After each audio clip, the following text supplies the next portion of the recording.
ইংরেজি নতুন বছরের প্রথম দিনে ভিড় উপচে পড়ল কামারপুকুর শ্রী রামকৃষ্ণ মঠে।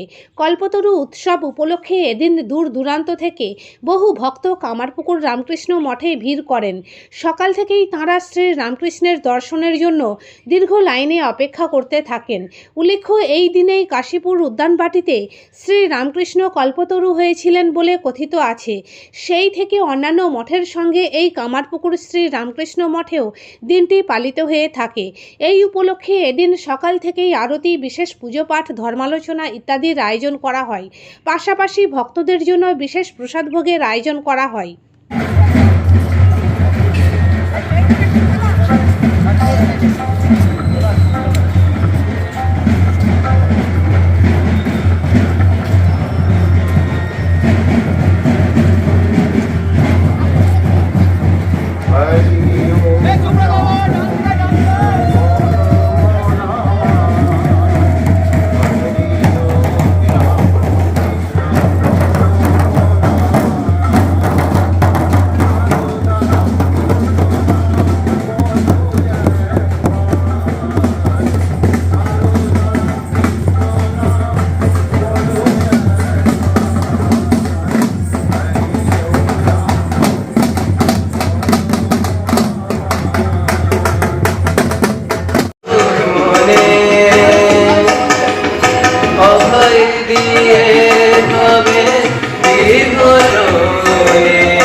কেন সকাতরে জগতের নর নারী, জয় তো রাম, জয় নর রূপধারী, জয় তো পরম ব্রহ্ম, জয় নর রূপধারী।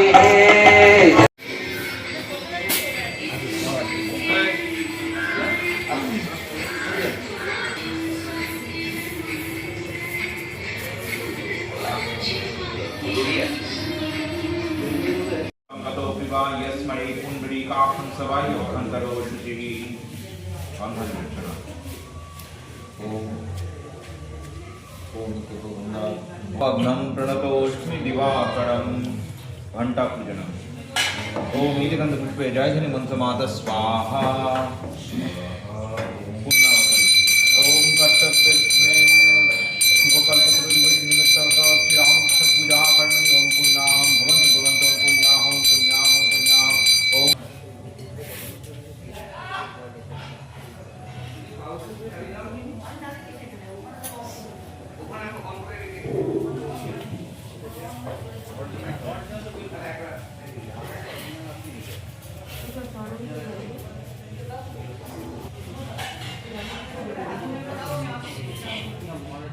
यथासाध्य विधिना श्रीरामकृष्णदेवस्य पार्षद भक्ताश्रित जनहृदयेषु नित्यलीला भाव विकासनाय धीर जनगण मध्ये तन माहात्म्य यशो वृद्धे तत्प्रीतये।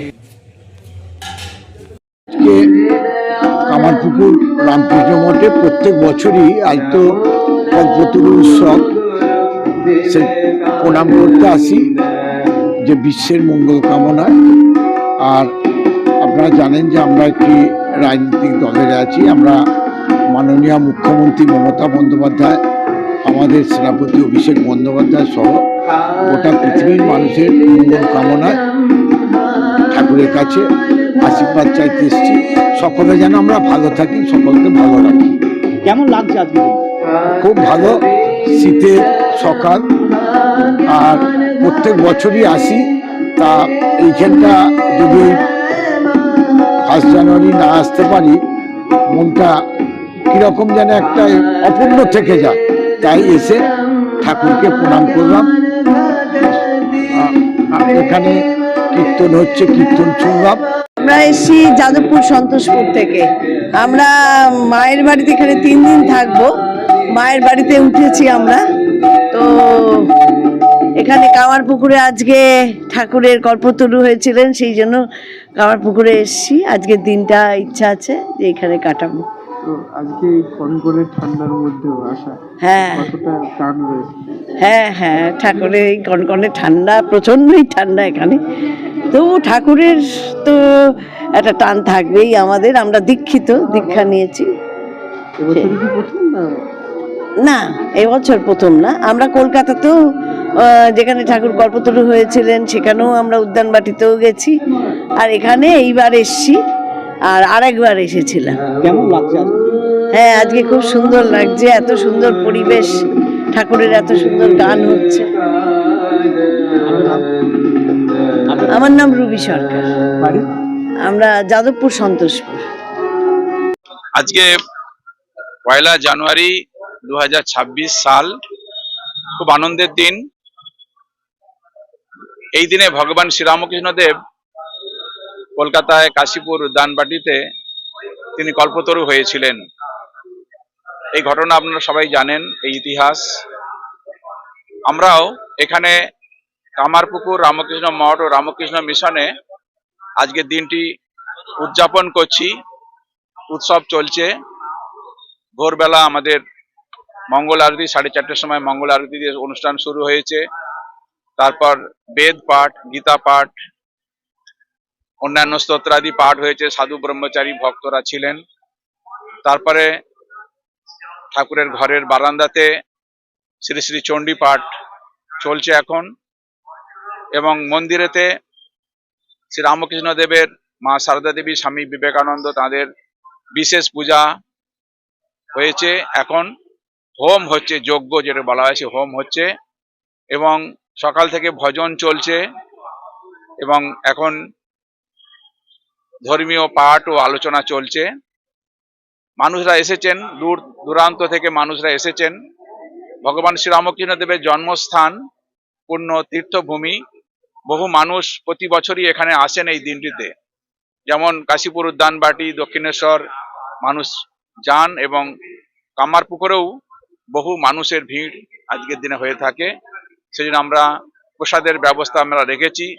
আশা করি 4-5 হাজার মানুষ প্রসাদ পাবে, তাদের ব্যবস্থা রয়েছে। কিন্তু দর্শনের জন্য আজকে আমরা সারা দিন এই মঠ খুলে রাখবো। সারাদিন ভগবানের দর্শন তারা করতে পারবেন, মঠ দর্শন তারা করতে পারবেন। বিকালবেলা আমাদের ভজন অনুষ্ঠান রয়েছে, বাউল গান রয়েছে, সন্ধ্যাবেলা আরতি, শ্রী শ্রী সারদা নাম সংকীর্তন, রাত্রেবেলা আবার আরতির পরেতে ধর্মীয় পাঠ ও আলোচনা আছে, ভজন রয়েছে। এইভাবে সারাদিন আমরা উদযাপন করছি। তো এই যে উদযাপন, এই উদযাপনটা আমরা বলে থাকি যে কল্পতরু, শ্রীরামকৃষ্ণদেব কল্পতরু হয়েছিলেন কাশীপুর উদ্যানবাটিতে। সেই দিনটি ছিল, বলেছি, 1 জানুয়ারি ছিল।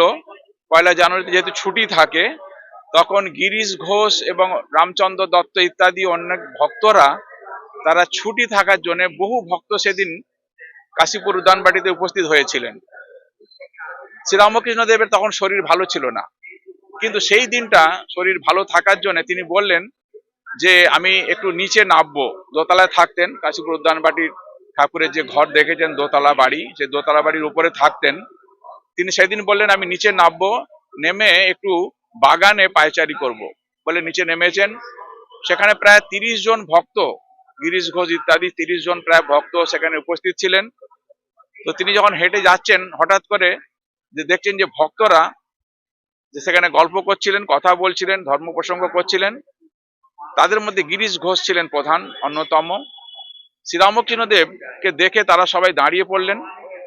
তখন গিরিশ ঘোষকে দেখে শ্রীরামকৃষ্ণদেব বললেন যে গিরিশ, তুমি সবাইকে বলে বেড়াচ্ছ যে আমি অবতার, তুমি আমার মধ্যে অবতার বলে তুমি কি দেখেছো, কি বুঝেছো? এই কথা তিনি বললেন যে তুমি কি বুঝেছো আমার সম্বন্ধে।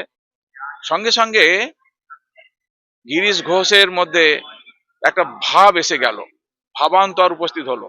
সঙ্গে সঙ্গে তিনি নতজানু হয়ে উপর দিকে তাকিয়ে হাত জোড় করে তিনি বলছেন যে ব্যাসদেব, ব্যাস বাল্মীকি, যার কোনোদিন ইয়ত্তা করতে পারেনি, আমি তার সম্বন্ধে আর কি বলবো, এই কথা বললেন।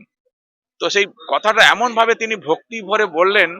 গিরিশের ছিল 5 শিকা 5 আনা বিশ্বাস। শ্রীরামকৃষ্ণদেব বলছেন ওর ভক্তি, এত ভক্তি, সেই ভক্তিতে গদগদ হয়ে উনি ওই কথাগুলো বললেন যে ব্যাস বাল্মীকি যার হত্যা করতে পারেনি, আমি তার সম্বন্ধে কি বলবো। সঙ্গে সঙ্গে শ্রীরামকৃষ্ণদেবের সমাধিস্থ হয়ে গেলেন। শ্রীরামকৃষ্ণ যখন সমাধি হতো তখন আপনারা দেখেছেন সেই মূর্তি দাঁড়িয়ে আছেন হাতকে উপর দিয়ে তুলে, আর তিনি বলছেন যে যেন তার মধ্যে দেখা যাচ্ছে যে তিনি করুণায় যেন সাগর হয়ে গেছেন, তিনি সবাইকে যেন উজাড় করে দিয়ে দিচ্ছেন, বলছেন তোমাদের আর কি বলবো, তোমাদের আশীর্বাদ করি, তোমাদের চৈতন্য হোক। এই আশীর্বাদ তিনি করেছিলেন এবং সবাই ভক্তরা যেখানে ছিলেন সেখানে তারা সবাই ঠাকুরকে প্রণাম করতে আরম্ভ করলেন, কেউ ফুল তুলে নিয়ে পায়ে দিতে আরম্ভ করলেন, আর তাদের কাউকে কাউকে তিনি স্পর্শ করলেন, স্পর্শ করে তাদের মধ্যে জ্ঞান চৈতন্য প্রদান করেছিলেন। তো এই যে কল্পতরু উৎসব, আমরা জানেন যে কল্পতরু নামে একটি বৃক্ষ আছে স্বর্গে, যেই কল্পতরুর বৃক্ষের নিচে মানুষ বসে বা দাঁড়িয়ে যা প্রার্থনা করবে তাই পেয়ে যাবে। আমাদের শ্রীরামকৃষ্ণ দেবের একজন অন্যতম লীলা পার্ষদ সন্ন্যাসী সন্তান স্বামী শারদানন্দজি মহারাজ, যিনি আমাদের রামকৃষ্ণ মঠ ও রামকৃষ্ণ মিশনের প্রথম জেনারেল সেক্রেটারি, তিনি যে বই লিখেছেন শ্রী শ্রী রামকৃষ্ণ লীলা প্রসঙ্গ, সেখানে তিনি বলছেন যে কল্পতরু হচ্ছে সেখানে বসে আমি যা চাইবো তাই পাবো, যদি আমি ভালো জিনিস চাই ভালো জিনিস পাবো, যদি খারাপ জিনিস চাই খারাপ জিনিসও পাবো। কিন্তু শ্রীরামকৃষ্ণ তিনি কল্পতরু সেই হিসাবে নয় যে তিনি শুধু ভালো জিনিসটা দেন, খারাপ জিনিস তিনি কখনো দেন না। তো এই তফাৎ হচ্ছে এইটাই, সেই জন্য তিনি এটাকে বলছেন। সেদিনে তিনি ভক্তদের কাছে তিনি যে ভগবান সেটা নিজেকে প্রকাশ করে দিয়েছিলেন, সেটা বলেছেন আত্মপ্রকাশ তিনি করেছিলেন। আত্মপ্রকাশ করে তিনি সবাইকে, পৃথিবীর মানুষকে অভয় প্রদান করে বলেছিলেন তোমাদের চৈতন্য লাভ হোক। এই চৈতন্য যদি লাভ হয় তাহলে আমাদের যে অচৈতন্য আমরা হয়ে রয়েছি, আমাদের জ্ঞান হবে, বুদ্ধি হবে, বিবেক বৈরাগ্য হবে। সেই আশীর্বাদ তিনি করেছেন, সেই বর তিনি প্রদান করেছেন। সেই জন্য তিনি আত্মপ্রকাশে মানুষকে অভয় প্রদান করেছেন। আত্মপ্রকাশে অভয় প্রদান বলে স্বামী শারদানন্দজি মহারাজ বলছেন। আর এটা তাঁরই আরেকজন শিষ্য স্বামী শিবানন্দ মহারাজ বলছেন যে শ্রীরামকৃষ্ণদেব শুধু কল্পতরু হয়েছিলেন শুধু ওই দিনে নন, তিনি চিরকল্পতরু, নিত্য কল্পতরু, তিনি প্রতিদিন কল্পতরু হয়ে তিনি মানুষকে আহ্বান করছেন। তার কাছে যারা তখন এসেছেন, বিভিন্ন ধর্মের মানুষ এসেছেন, খ্রিস্টান ধর্মের মানুষ এসেছেন, মুসলিম ধর্মের মানুষ এসেছেন, হিন্দু ধর্মের মানুষ এসেছেন, সারা পৃথিবীর মানুষ তাদের কাছে এসেছেন, তিনি আলিঙ্গন করে নিয়েছেন সবাইকে, যত মত তত পদ বলেছেন তিনি, তাদেরকে সবাইকে উদ্ধার করে দিয়েছেন। এবং শুধু তাই নয়, তিনি বলছেন ভগবান, মানুষের মধ্যে ভগবান রয়েছে, মানুষকে পুজো করতে হবে, মানুষের সেবা করতে হবে, এই বলে তিনি প্রচার করে দিয়ে গেছেন। তো সেই জন্য তিনি যেন কল্পতরু এখনো আমাদেরকে আশীর্বাদ করে যাচ্ছেন, কল্পতরু হয়ে তোমাদের সব চৈতন্য হোক, তোমরা জ্ঞান লাভ করো। আর তিনি আরেকটা কথা বলেছেন, যারা এখানে আসবে তাদের এইটাই শেষ জন্ম, তারা মুক্তি লাভ করবে, চির আনন্দ, অনন্ত আনন্দের অধিকারী হয়ে যাবে, তাদের শেষ জন্ম তারা মুক্তি লাভ করবে। এখানে আসবে মানে এখানে বলা হচ্ছে শ্রীরামকৃষ্ণের ভাব যারা গ্রহণ করতে পারবে। শ্রীরামকৃষ্ণের ভাব কি না, যত ধর্ম যত মত তত পথ, উদার ভাব, সেখানে কোনো ঘোড়ামি নেই, সবাই তার কাছে আপন, সারা পৃথিবীর মানুষ তার কাছে আপন। এই ভাব, মানুষের মধ্যে ভগবান আছে, এই তার ভাব, অনন্ত ভাবময় শ্রীরামকৃষ্ণ, তার ভাব যারা গ্রহণ করবে তাদের অবশ্যই মুক্তি লাভ করবে। তো আজকে এই কল্পতরু দিনে যারা এখানে পৃথিবীর যেখানেই থাকুন না কেন, যারা কামারপুকুরে এসেছেন, যারা দক্ষিণেশ্বরে এসেছেন, যারা কাশীপুর উদ্যানবাটিতে গেছেন, এবং ভারতবর্ষের আমাদের সারা পৃথিবীতে রামকৃষ্ণ মঠ মিশন আছে, সেখানে সর্বত্রই এই দিনটি পালন করা হচ্ছে। শ্রীরামকৃষ্ণ তাদেরকে আশীর্বাদ করে গেছেন, যেখানেই থাকুন না কেন সবাই চৈতন্য লাভ করুক। আমিও তাঁর চরণে আমার অন্তরের প্রার্থনা, আজকের দিনের আমার এই প্রার্থনা, সারা বিশ্বের মানুষ শান্তি এবং আনন্দ লাভ করুন। সবাই ভালো থাকুন। শীততাপ নিয়ন্ত্রিত অত্যাধুনিক রেস্টুরেন্ট ময়ূখ রেস্টুরেন্ট। এখানে পাবেন চাইনিজ, পোলাও, বিরিয়ানি, তন্দুরি সহ সমস্ত রকম খাবার। এছাড়াও কাস্টমারদের সুবিধার্থে হোম ডেলিভারির বিশেষ ব্যবস্থা রয়েছে। পাশাপাশি যে কোনো অনুষ্ঠানের জন্য ভাড়া দেওয়া হয়। আমাদের ঠিকানা খানাকুল হেলান সংলগ্ন তিলক চক। Phone number 8617492616 9732162360। সেরা খাবারের স্বাদ পেতে আজই আসুন ময়ূখ রেস্টুরেন্টে।